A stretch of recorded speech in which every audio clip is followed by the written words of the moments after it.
But, and then there was that picture of him with his own kid. He wouldn't even use his umbrella. He was walking up the aeroplane steps with an umbrella over his head, and his kid's getting rained on. But this is the man that would go in to protect other people's children. Of course. That's what a 10-year-old says. I could beat up a lion. I could fight a lion if I had to. In a fair fight. Or my dad could. Yeah. My dad could wrestle a lion. Exactly. This is a man who had to be helped down the stairs.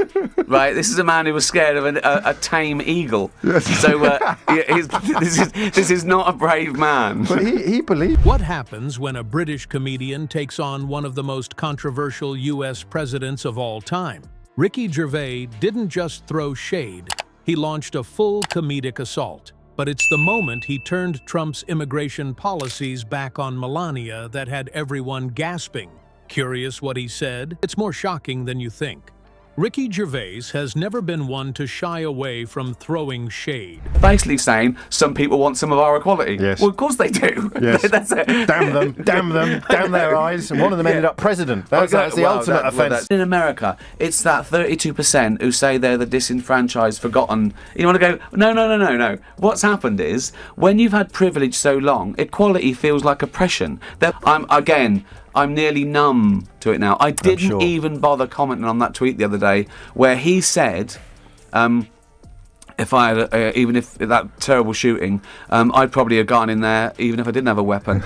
Even across the Atlantic. Back in the early days, his jabs at Trump were lighthearted. Casual tweets poking fun at everything from the then president's hair to his peculiar vocabulary.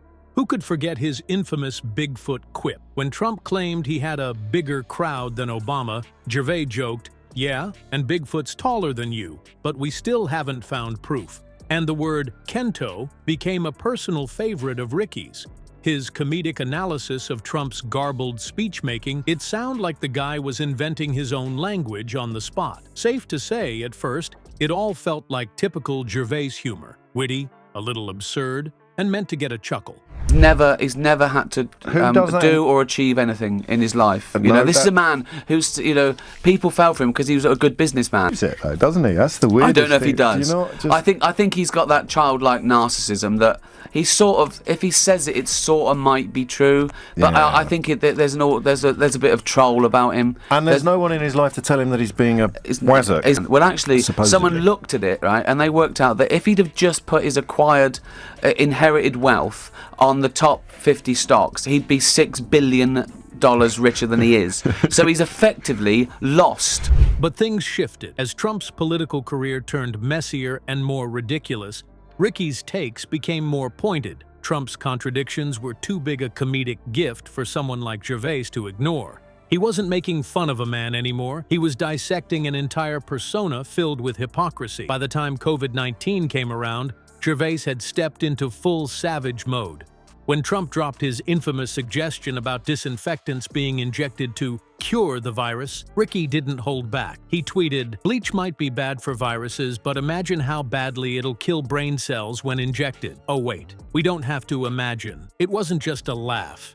It was a global mic drop. But I think, what if we just told him he got in? Okay. And... Oh, okay. Yeah. So he gets up every day, right, and he does a little address, and we go, "Yeah, it's brilliant. I'm the president. I mean, I can say that I don't live here, so sorry about that. But I think it would be. But I love him. I just want to see a channel 24/7, just him talking, because it's amazing. Amazing. I love it. It's so he doesn't mean to be funny. That's the beauty of it. And they're all extras. Right. They're all extras.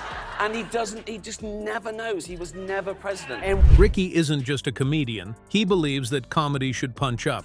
He's publicly said comedy doesn't just make people laugh, it makes them think. By shining a spotlight on the absurdity of authority, he was challenging people to question what they were hearing. You see, for Gervais, being funny wasn't enough anymore. He wanted his jokes to sting, to wake people up, and as he moved from playful banter to striking at the heart of Trump's messaging, an inevitable question began to grow. When would he cross the line and make it personal? Well, it turns out the punchline wasn't coming for Trump himself.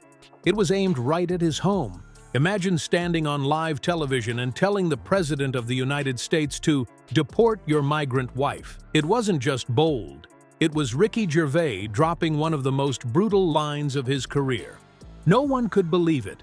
Some laughed, some gasped, but everyone knew they'd just witnessed a moment that would be replayed forever. Yeah. Yeah. Maybe a year in, you'd say, here's the thing, it's been fake, but the ratings are huge. And he'd go, very good, I'll keep doing it, I'll keep doing it. Thank you so much for being here. We're filming it and watching it. Yeah, exactly. It'd be amazing. Oh, that'd be amazing. I think he'd be up for it. I bet he would. Yeah. Well, you wouldn't even have to tell him, right? You would just say... No, not yet. Trump's immigration policies had always been a cornerstone of his presidency, with his infamous America First rhetoric, creating hardline stances on who could, or more importantly, couldn't, enter the United States. It was all about walls, bans, zero tolerance, and a constant call to crack down on immigration. Yet, as many pointed out, there was one glaring exception to this narrative. Melania Trump, his wife and former model, who immigrated to the U.S. from Slovenia. That contradiction was sitting right in plain sight, and Gervais saw it like a pin waiting to be popped. What made Gervais' quip so devastating wasn't just the sheer audacity of it, though that certainly helped. It was the way he took a tangled web of contradictions in Trump's policies and personal life and stripped it down into a single, cutting joke. When Gervais delivered the line, the reaction was instant. Audience members froze for a split second before a mix of nervous laughter, cheers, and wide-eyed disbelief filled the room. The shock wasn't just because of what he said, it was because it hit on something so glaringly obvious that people couldn't unsee it after that moment. The brilliance of Gervais' humor lies in his ability to expose hypocrisy with precision. Trump's America First message directly clashed with Melania's immigrant background, a fact many overlooked. Gervais didn't just make it obvious, he made it hilarious, turning it into a commentary on how power often contradicts itself in public and private. It wasn't just a joke, it was a spotlight, forcing everyone to confront a double standard hiding in plain sight. So, does laughter leave a lasting mark on power, or does it fade once the joke lands? That's the question that lingers long after the joke is told. Ricky Gervais didn't just crack jokes to get a laugh. He exposed cracks in power itself. His "Deport your migrant wife" punchline wasn't just about Melania. It was a direct spotlight on contradictions that millions had overlooked. Through his humor, Gervais made people question not just Trump's policies, but the absurdity of their execution. Comedy like his isn't just entertainment. It's a weapon wrapped in laughter.